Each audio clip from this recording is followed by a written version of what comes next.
Dave O'Maha Chorda. Hello, I'm Jerry O'Neill, and I would like to invite you to join me on the first leg of a global mystery tour, in which we will explore the worldwide influence of Ireland's musical heritage, concentrating mostly on our forgotten bard. We will meet some remarkable characters and hear the fascinating and sometimes incredible stories associated with his poems and ballads. So, who is Ireland's forgotten bard? Well, come with me and you'll soon find out. So, if you have your boarding pass ready, we'll soon be ready for takeoff. Do you recognize where we are now? The highlighted area on the map is one of America's largest and most prosperous states, Texas. If Texas was independent today, it would be one of the world's richest countries.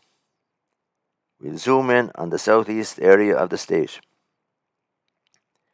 Let's go back in history to 1836.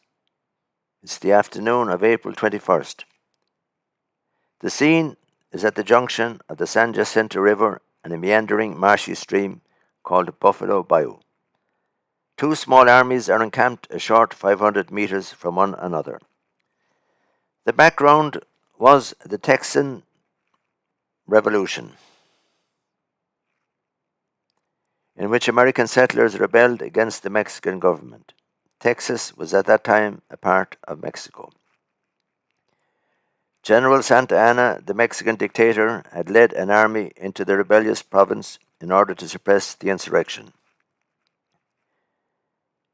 The full name of this flamboyantly uniformed gentleman was the impressive sounding Antonio de Padua Maria Severino Lopez de Santa Anna y Perez de Lebrón. But thankfully he is known to history by the very abbreviated form Santa Anna, or even Santana. He was a man whose ego matched his uniform. He referred to himself as the Napoleon of the West. The Texan army was a motley crew of ill-disciplined and sometimes mutinous volunteers with little or no military training. It is reckoned that approximately 10% were Irish-born. I am not going to speculate if this had any connection with the disciplinary problems. Their leader, General Sam Houston, who was of Irish descent, had been on the retreat, and Santa Anna wanted to annihilate them before they reached the safety of the American border into Louisiana. Sam Houston was a remarkable figure who had run away from home at 16 and joined a band of Cherokee Indians. He became fully fluent in their language, was adopted by a tribe, and given the name of Kelowna, meaning raven. As a congressman, he later campaigned passionately on behalf of the Cherokees in Washington. He often wore a trademark jaguar waistcoat, or what the Americans call a vest. This was a gift from a Cherokee chief and can be seen today in the Sam Houston Museum in Huntsville, Texas. Santa Anna didn't expect a battle until the following morning, in keeping with the standard practice of military strategy at the time. So confident was he in the superiority of his forces that he didn't even post sentries or pickets. Houston had picked his position well. Like Wellington at Waterloo, most of his forces lay behind a ridge, out of sight of the enemy. Houston ordered an attack at 4 p.m. His men advanced silently through the tall buffalo grass until they were almost in the Mexican camp. They then opened fire and yelling, "Remember the Alamo!" charged at the unsuspecting Mexicans, many of whom were sleeping. There was no chance to fall into formation, or in many cases even to grab a weapon. They panicked and fled before the Texans. It was a complete and utter rout. The battle was over in 18 minutes. The killing, however, carried on for some hours as the Texans exacted retribution for the victims of the Alamo and the Goliad massacre. 650 Mexicans were killed. The Texans only lost 11 dead.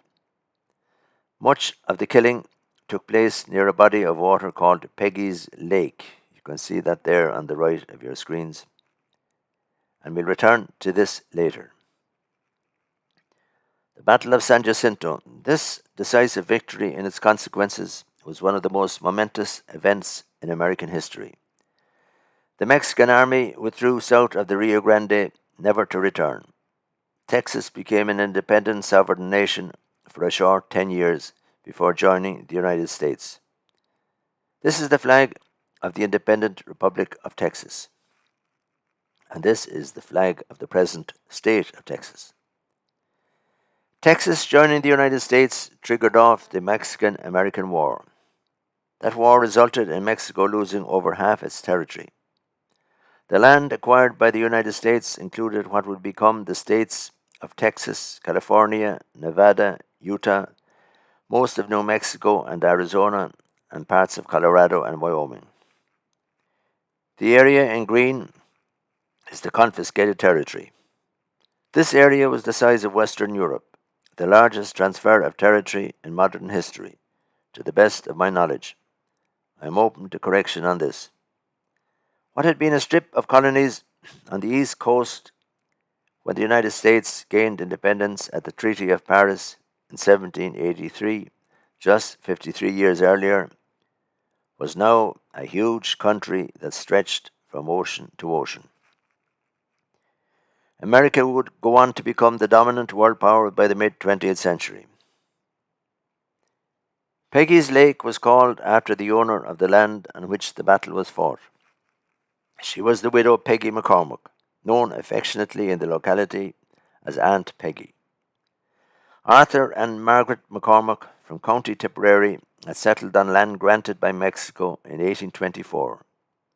Shortly afterwards, Arthur tragically drowned, leaving Peggy to care for their two young sons, 5 and 7 years old. Without the family connections or community support that would have assisted her in the old country, she managed to develop a successful ranch, where she bred cattle, she built up a substantial herd, and she grew crops. This is the famous Texas Longhorn, the hardy breed which made Texas rich before the discovery of vast oil reserves made the state even richer still. Of course, we don't know if this was the breed owned by Peggy, but it still is a nice illustration of the Texan ranching culture. When Peggy returned to her farm after the battle, she found her home ransacked, her cattle stolen or butchered for the troops, her crops trampled, and her fence posts pulled up and used as fuel for bonfires. Worse still, there were hundreds of putrid, rotting Mexican corpses strewn all over her land. A sight, she said, would haunt her for the rest of her life. She burst in, uninvited, upon General Houston at his camp, demanding he have the corpses buried. He refused, but tried to impress on her what an honor it was to own such a historic piece of ground. "To the devil with your glorious history," she said. "Take off, your stinking Mexicans." She was left to bury what bodies she could, but most just rotted away. For years, souvenir hunters would take away the parched bones. One local landowner decorated the posts around his holding with the skulls of the unfortunate Mexicans. Peggy was unable to sell her milk for a long time because people believed it was polluted. She petitioned the Texas government for compensation on a number of occasions, but never got a red cent. Despite this second major setback in her life, she again rebuilt her business into one of the largest ranches in the area.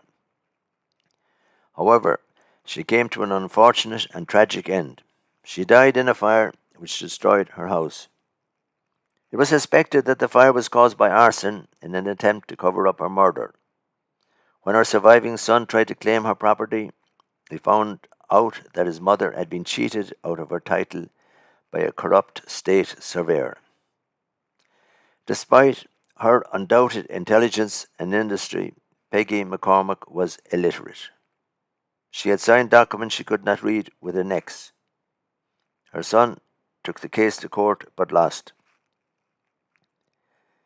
This is a monument to the Texas pioneer woman, but it could very well have been dedicated to Peggy McCormack, because it was the grit, sweat, and dogged perseverance of women like her that helped conquer the frontier and made America into the great country it is today. Had her son proved title to the land, his offspring would have become immensely rich in all probability. Because the site of the battleground is today surrounded by a sprawling industrial landscape, the largest petrochemical complex in the United States and one of the largest in the whole world. The swampy Buffalo Bayou has been dredged, straightened, and widened to become the mighty Houston Ship Canal, serving the busiest port in North America.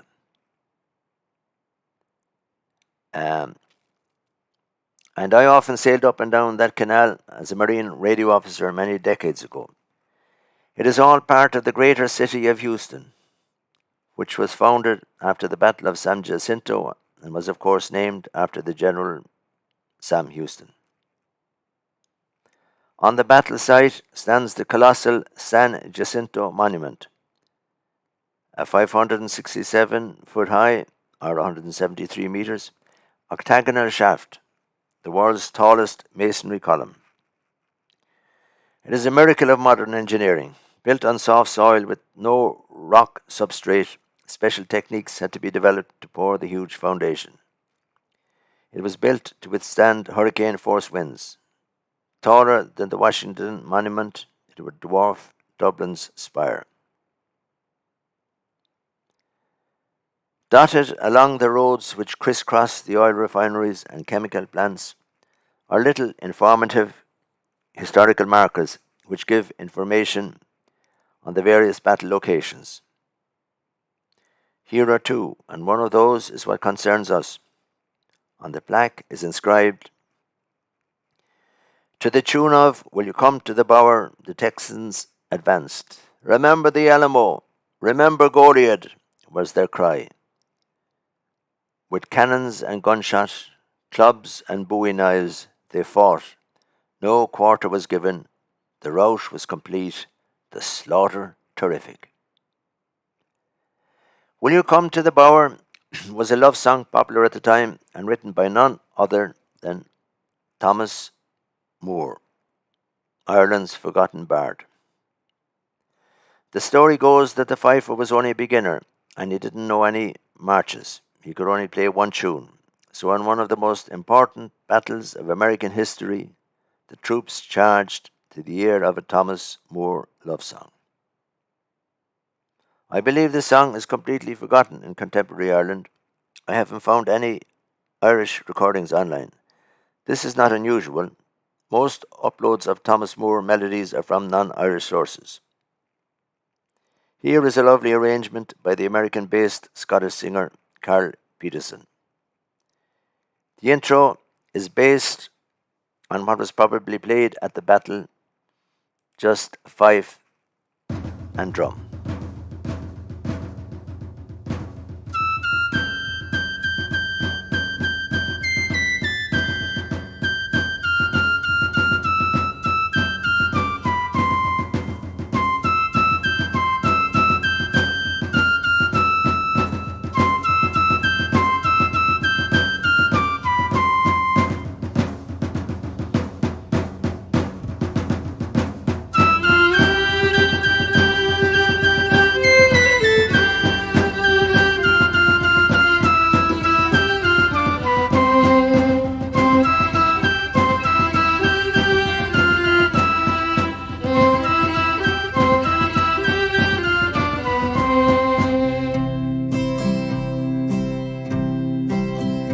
Will you come to the bar I have shaded for you?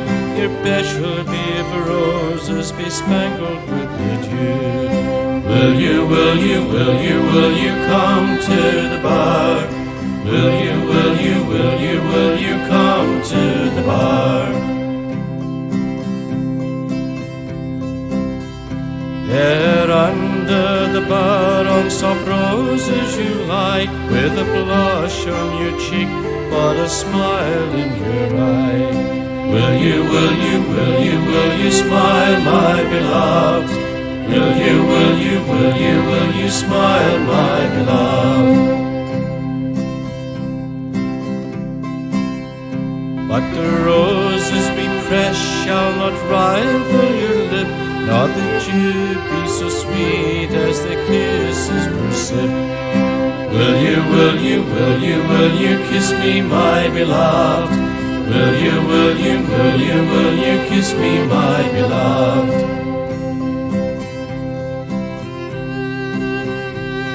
And oh, for the joys that are sweeter than dear, from languishing roses or kisses from you. Will you, won't you, my love? Will you, won't you, my love?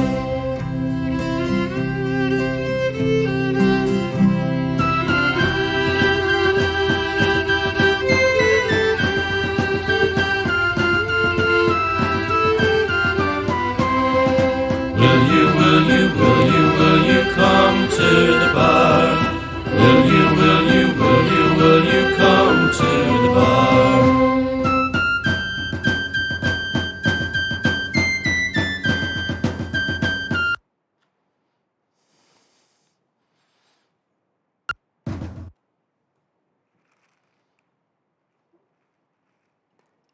The battle scene portrayed there is from a picture hanging on the walls of the Texan capital in Austin.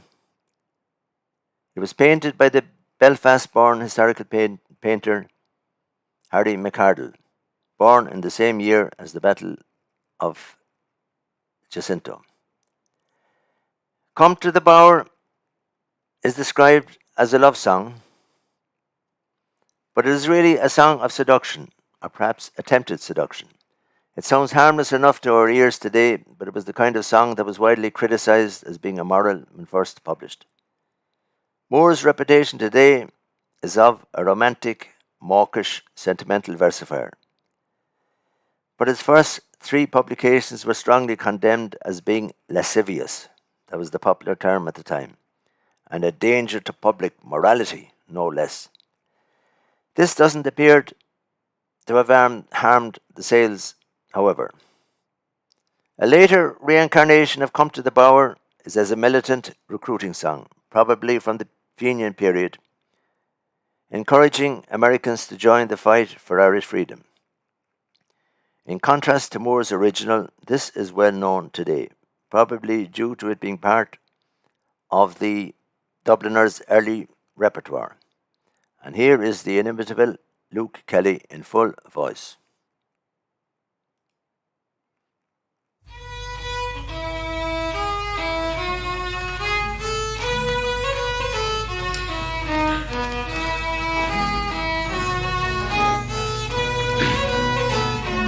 Will you come to the Bower or the free boundless ocean where stupendous waves roll in thunder and motion, where the mermaids are seen and the wild tempest gathers to love there in the green, the dear land of our fathers? Will you come?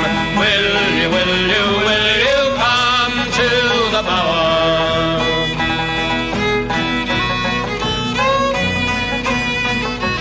Will you come to the land of O'Neill and O'Donnell, of Lord Lucan of old and the immortal O'Connell, where Brian chased the Dane and St. Patrick the Vermin, and whose valleys remain still most beautiful and charming? Will you come?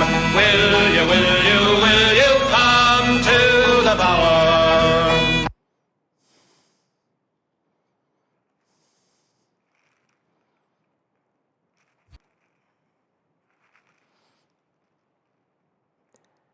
So there you have it, a very drawn out introduction and a little history about Thomas More's Come to the Bower.